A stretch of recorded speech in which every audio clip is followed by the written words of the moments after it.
Hi students, welcome to the photon classes again. So, in the last module, we have discussed about interior of the earth, in which we have discussed about the movement of the earth, latitudes, longitudes, tropic of Cancer, tropic of Capricorn. And in the last module, we have discussed about the most important natural phenomena, that is earthquake. Why does the earth shake? What does it mean? What do you mean by crust? What do you mean by mantle? And what do you mean by core? So those points play a vital and important role in the topic interior of the earth. So again, I'm recalling those facts. Suppose this is our earth. Wait a minute. Suppose this is our earth and this is our 0 degree equator. This is our north pole and this is our south pole, right? And at the 23 degree and a half, we have tropic of Cancer. And at 23 degree and a half, we have tropic of Capricorn. On the various things we have discussed about that, what kind of continents do we have? How does they play an important role in the interior of the earth? Why does the magma comes out? Due to which currents? Due to which currents? Convectional currents. Due to which currents? Convectional currents. So today we will discuss about one of the most important and one of the most certain points, that are formation of the rocks. Formation of the rocks. Suppose I have written a word that is rock. Rock का मतलब मेरे बच्चे क्या होगा? चट्टान. Right? सो चट्टान कितनी प्रकार की होंगी, कैसे ये चट्टान बनेंगी? जितने भी आप पत्थर देख रहे हैं, चट्टान देख रहे हैं, वो कहां से आई हैं? क्योंकि ज्योग्राफी के अंदर बेटा we are following the analytical approach, जिसके अंदर हम हर एक चीज का हम मंथन करते हैं, हम बताते हैं, हम उसको एनालाइज करते हैं कि वो चीज क्यों बनी है, कैसे बनी है. So let's start. Suppose I am talking about the rock, right? In the previous module, I have discussed about, in the red color, I am drawing the crust. Again, in the green color, I am drawing the mantle. And again, in the black color, we are drawing in the core. So, this is,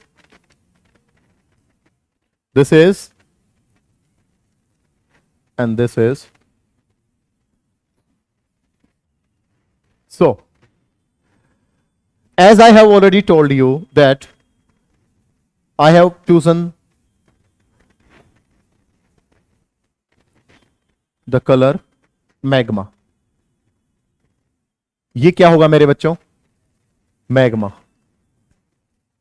और या lava, right? So we are drawing this volcano. What is this?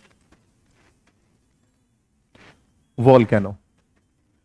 ये बेटा जी volcano की opening, जिसको बोलते हैं crater. क्या बोलते हैं? क्रेटर. क्रेटर बोलते हैं बेटा जी वोल्केनो की ओपनिंग को. So due to which current this magma will flow upward? Convectional currents. Convectional current की वजह से बेटा ये लावा और मैग्मा ऊपर आएगा. दैट इज आ गया. ये एक ऐसी फूंकनी टाइप होगी जिसको हम बोलेंगे कॉन्डुइट. CONDUIT. ठीक है? फूंकनी टाइप मतलब एक पाइप लाइक स्ट्रक्चर होगा. और इसी को बोलते हैं मैग्मा चैम्बर.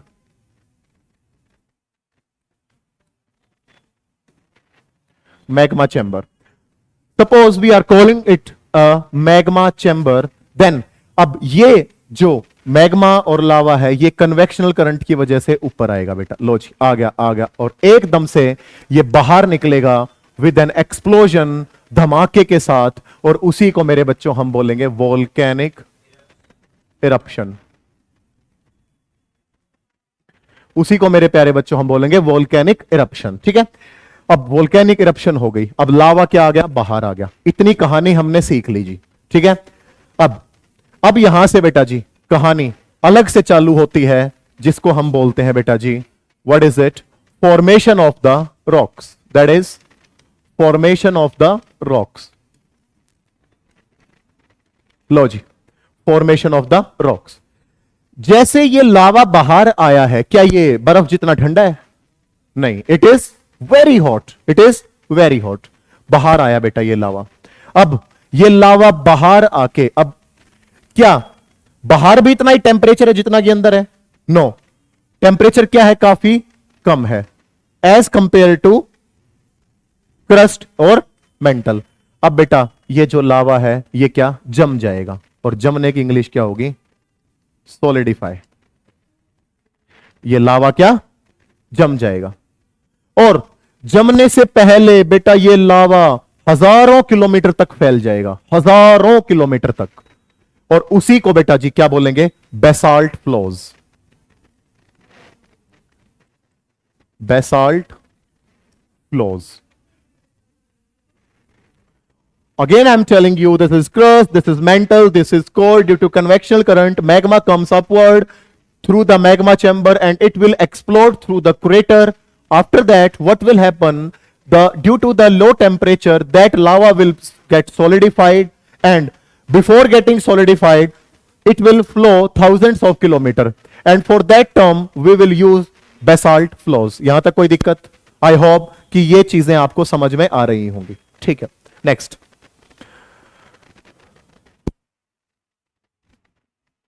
लो जी, अब बह गया जो ये लावा बेटा जी सॉलिडिफाई हुआ। क्या ये लावा चॉकलेट से बना हुआ था?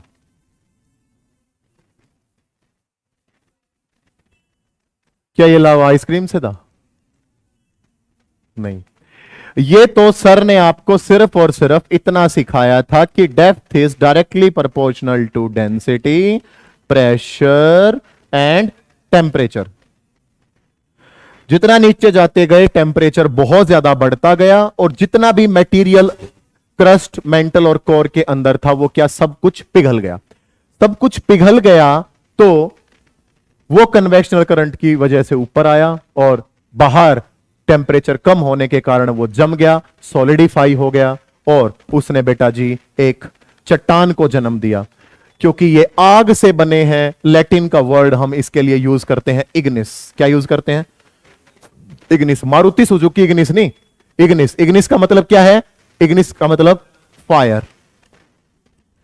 और इसी से बेटा जी हमारी चट्टान का जन्म हुआ। किसका? Igneous rocks. किसका जन्म हुआ? Igneous rocks. और इनको हिंदी में बोलते हैं आग्नेय चट्टाने, igneous rocks. So I hope you will get the idea how igneous rocks are formed, which processes are involved in the formation of igneous rocks.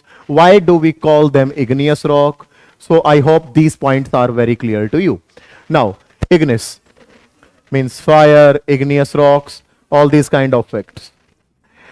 सबसे पहले अब कौन सी चट्टान बनी है? Igneous rock. इसलिए बेटा जी इग्नियस रॉक को हम कौन सी चट्टान बोलते हैं? प्राइमरी रॉक भी बोलते हैं। हम कौन सी रॉक बोलते हैं?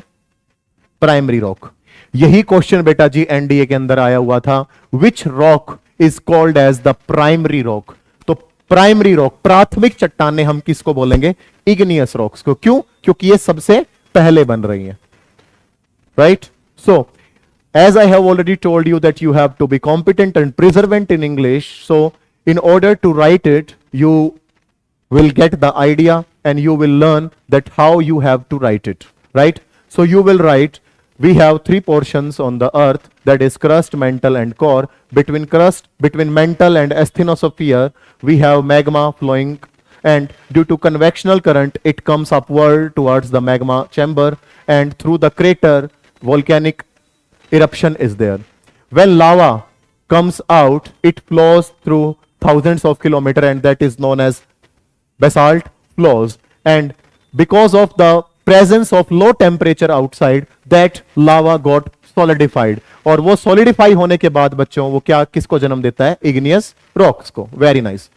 I hope these points are very clear to you. Now, again, if I am telling you that this is an IR, ये एक igneous rock है। अब इसके ऊपर बेटा जी, इसके ऊपर कुछ प्रोसेसेस लगेंगे। शायद मैं आपको पिछली क्लास में बता चुका हूं, एक्सोजेनिक प्रोसेसेस और एंडोजेनिक प्रोसेसेस।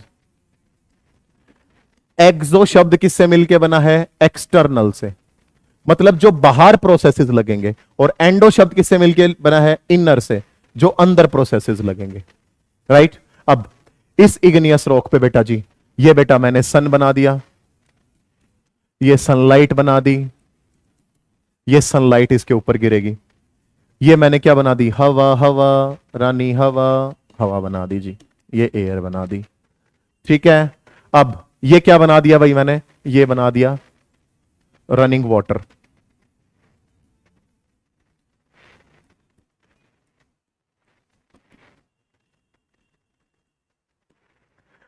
तो इतने सारे एस्पेक्ट, इतने सारे प्रोसेसेस इस रॉक पे लगेंगे। क्या क्या? सनलाइट, एयर और रनिंग वाटर। रनिंग वाटर किसमें होता है बताओ? रिवर्स में। किसमें? रिवर्स में। और इस पे क्या लगेगी? रेन। क्या लगेगी जी? रेन। अब यही पॉइंट्स को लिखो। क्या जी? हमारी सनलाइट होगी, हमारा रनिंग वाटर हो गया, हमारी रेन हो गई, और हमारा क्या? एयर हो गई। इन्हीं प्रोसेसेस को हम, ये क्या अंदर लग रहे हैं या बाहर लग रहे हैं बताइए? आउटसाइड। तो आउटसाइड ये कौन से प्रोसेसेस कहलाएंगे? Exogenic processes. कौन से प्रोसेसेस कहलाएंगे? Exogenic processes.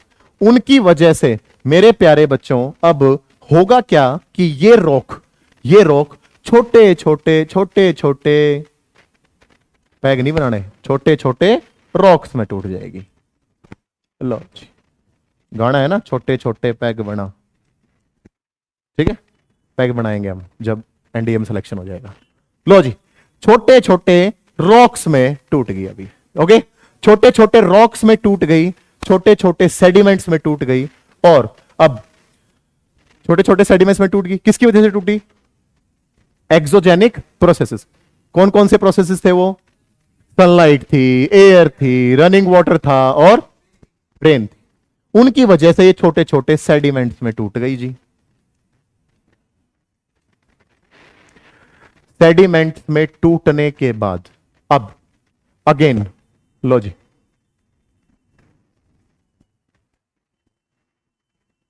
अगेन इसके ऊपर क्या लगेगा बेटा? अगेन वो प्रोसेस लगाओ। ये क्या लगा दिया? Running water. एक अब छोटे छोटे सेडिमेंट्स की लेयर, एक तो ये हो गई, ये क्या होगी? L1। L1 मतलब layer number 1।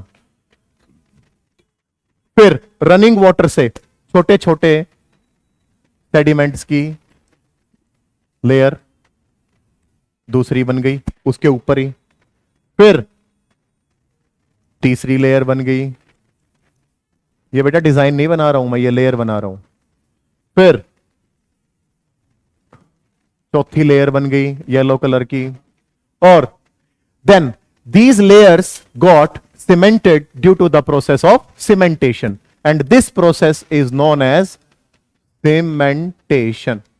This process is known as cementation. When the igneous rocks got break down due to the exogenic processes just like air, sunlight, temperature and all these kind of effects, then these layers are cemented. Cemented मतलब ये आपस में जुड़ जाएंगी, आपस में जुड़ जाएंगी, ये लेयर्स पे लेयर। अब ये एक लेयर होगी, इसके ऊपर एक लेयर, इसके ऊपर एक लेयर, इसके ऊपर एक लेयर, लेयर पे लेयर, लेयर पे लेयर चढ़ती जाएंगी। ठीक है। अब सबसे पहले इग्नियस रॉक किस में टूटी थी? किस में टूटी थी? सेडिमेंट्स में। और जो रॉक, जिन रॉक्स का जन्म होगा उन रॉक्स को बोलेंगे हम सेडिमेंट्री रॉक्स। किस, क्या बोलेंगे मेरे बच्चे? Sedimentary rocks. ओके, तो सबसे पहले बेटा जी कौन सी रॉक बनी? Igneous rocks. इग्नियस रॉक के ऊपर एक्सोजेनिक प्रोसेसेस लगे, उसके बाद वो किस में टूटी? सेडिमेंट्स में, सेडिमेंट्स के ऊपर फिर एक्सोजेनिक प्रोसेसेस लगे, रनिंग वाटर लगा लो, चाहे एयर लगा लो, वो एक लेयर को यहां बिछा देंगे, फिर दूसरी लेयर उसके ऊपर बिछती जाएगी, बिछती जाएगी, बिछती जाएगी, फिर वो आपस में जुड़ जाएगी। किस प्रोसेस से जुड़ जाएगी? सीमेंटेशन से। और वो किस चट्टान को जन्म देगी? सेडिमेंट्री रॉक्स को। Sedimentary rocks. सेडिमेंट्री रॉक का एक सबसे अच्छा एग्जांपल बताना, चौक। चौक वो कौन सी रॉक होती है? Sedimentary rock. क्लियर हो गया? और इग्नियस रॉक का मैंने आपको एग्जांपल बताया था, सॉल्ट, बेसॉल्ट, राइट? तो two types of rock. I hope these are very clear to you. Now, again, I am telling you, दोबारा से मेरे बच्चों उसी पे आओ। लो जी, ऊपर बनाई क्रस्ट, फिर बनाई मेंटल। मेंटल वो नहीं बेटा जी जो आपके सर है। मेंटल कौन सा? MENTLE। ओके, वो कौन सा होता है? MENTAL। ओके, चलो जी, अब क्या हुआ बेटा?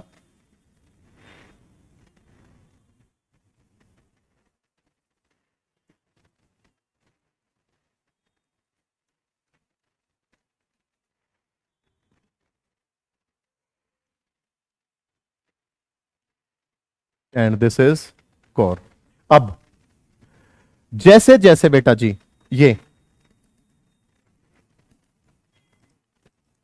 ये जो मैग्मा है ये ऊपर आएगा, तो क्या सारा मैग्मा ऊपर ही आएगा?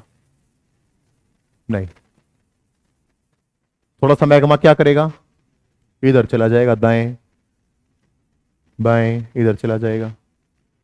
ठीक, अब इतनी बात समझ में आई? सारा मैग्मा बाहर नहीं आएगा, इधर उधर चला जाएगा। इधर उधर चला जाएगा तो अभी तो ये मैग्मा किसके अंदर ही है? क्रस्ट के नीचे ही है। लेकिन क्या क्रस्ट के नीचे उतना ही टेम्परेचर है जितना कि यहां टेम्परेचर है? क्या टेम्परेचर यहां भी इतना ही है और यहां भी इतना? ये पॉसिबल है। यहां पे टेम्परेचर कम है और ये जो लावा है ये क्रस्ट के अंदर ही जम जाएगा। ये लावा क्रस्ट के अंदर ही जम जाएगा। इसलिए ये कौन सी चट्टान को जन्म देगा? Very nice. किसको जन्म देगा? Igneous rocks. तो सर आप बोलोगे कि सर आपने वो भी इग्नियस बताई, ये भी इग्नियस बताई। ये बिल्कुल सही बात है, ये भी इग्नियस रॉक है, वो भी इग्नियस रॉक है, लेकिन वो कहां बन रही हैं? बाहर। कहां बन रही हैं? Very nice. इसलिए उनको कौन सी रॉक बोला? Extrusive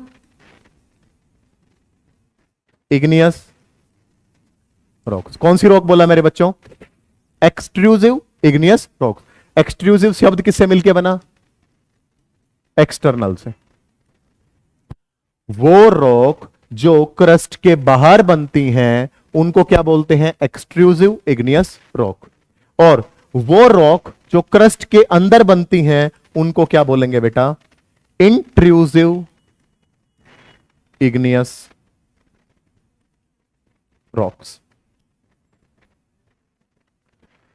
Again, I'm telling you, crust, mantle, core, magma is there. Due to convectional current, it will come upward, but whole magma will not come out from the volcano crater, but some magma will flow right or left under the crustal portion, and it will give rise to form intrusive igneous rock. And those rocks who are made outside the crust, these rocks are called as extrusive igneous rocks.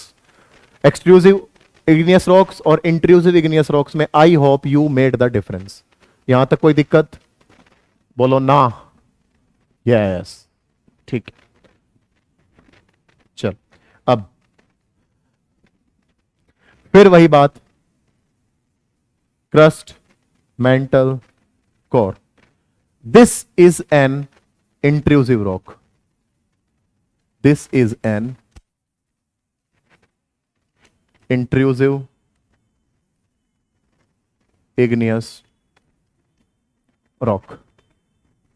अब last type की जो rocks है बेटा वो बनेंगी अगर किसी भी रॉक के ऊपर 3 तरह का प्रेशर या वॉल्यूम या टेम्परेचर लग जाए तो वो रॉक्स के अंदर क्या पैदा हो जाएगा? मेटामॉर्फिज्म।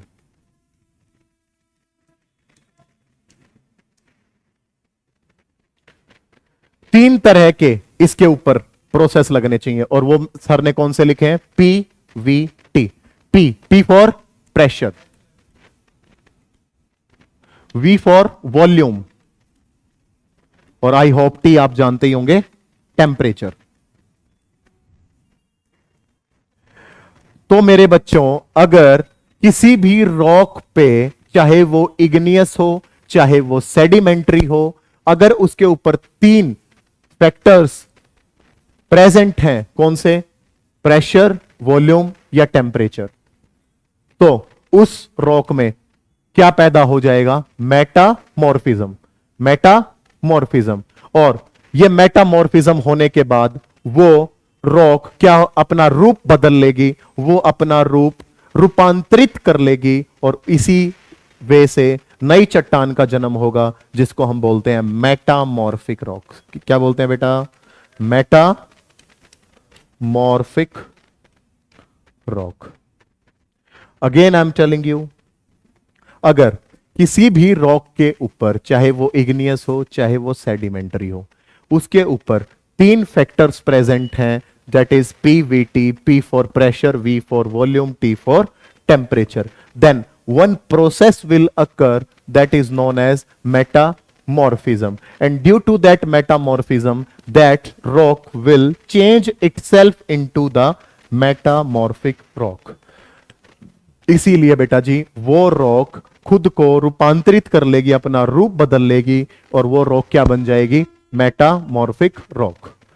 सो अब आप सारे बच्चों के मन में एक ही सवाल है, आई नो, कि ये PVT सर ने क्या बताया, ये प्रेशर कैसे लगेगा, वॉल्यूम कैसे लगेगा, टेम्परेचर? कोई स्टोव नीचे जला के थोड़ी बैठा है, माचिस की तिल्ली थोड़ी दिखा रहा है, टेम्परेचर थोड़ी बढ़ा रहा है, नहीं, ये सारे प्रोसेसेस बेटा जी नेचुरल हैं। वो कैसे हैं हम देखते हैं।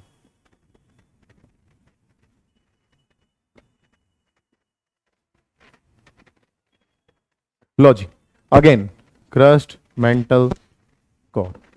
ये एक इग्नियस रॉक बना दी मैंने, लेकिन ये कौन सी इग्नियस रॉक है बताइए? Intrusive igneous rock. ये रॉक बन चुकी है। अब ये क्या? वोल्केनो। ये क्या? लावा। लावा ऊपर जाएगा, इसलिए इस लावा ने आसपास का टेम्परेचर क्या कर दिया? बढ़ा दिया, इंक्रीज कर दिया। आसपास का टेम्परेचर बढ़ा दिया, इंक्रीज कर दिया। उसकी वजह से इस रॉक में क्या हो जाएगा? मेटामॉर्फिज्म। क्या हो जाएगा? मेटामॉर्फिज्म। और ये इग्नियस रॉक बेटा जी किस में चेंज हो जाएगी? मेटामॉर्फिक में। अगर अब टेम्परेचर का समझ में आया? क्लियर हो गया? अगर कल आपको एक टॉपिक सिखाया था ओवरलाइंग रॉक्स का, किसका बेटा जी? Overlying rocks. क्या थी ओवरलाइंग रॉक्स? रॉक के ऊपर रॉक, चट्टान के ऊपर चट्टान, राइट? सपोज ये एक इंट्रूसिव रॉक है और ये येलो कलर में मैं और इंट्रूसिव रॉक्स बना रहा हूं इसके ऊपर। तो ये रॉक इस रॉक पे क्या डाल रही है? प्रेशर। उस प्रेशर की वजह से इसमें क्या हो जाएगा? और ये रॉक किस में चेंज हो जाएगी? मेटामॉर्फिक रॉक्स में। क्लियर? तो ये तीन चीजें, ये तीन रॉक बहुत इंपॉर्टेंट है बेटा। अब मैं आपको बताऊंगा सोयल कैसे बनी। ये सोयल मिट्टी जो आप देखते हो, ये भी किससे बनी? इन तीन रॉक से ही बनी है, इग्नियस से, सेडिमेंट्री से और मेटामॉर्फिक से।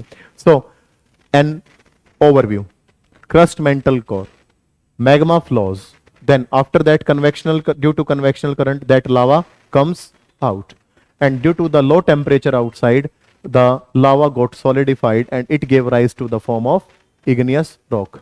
After that these igneous rocks are also called as primary rocks. Then on these igneous rocks exogenic processes will occur. just like rain, running water, or air, then it will break into small sediments due to the again exogenic processes, just like running water or air. It will set up in the layers after layers, layers after layers, and those sediments which are cemented with each other, they gave rise to the form of sedimentary rocks. Then if three components are acting on any kind of rock, that is PVT, P for pressure, V for volume, T for temperature, then metamorphism will occur and sedimentary or igneous rock can change into the metamorphic rocks, right? So these are the points. That is the formation of the rocks, very important module. So you have to learn it out. You have to make notes of yours. Thank you. Thank you for joining the Photon Foundation. Bye-bye.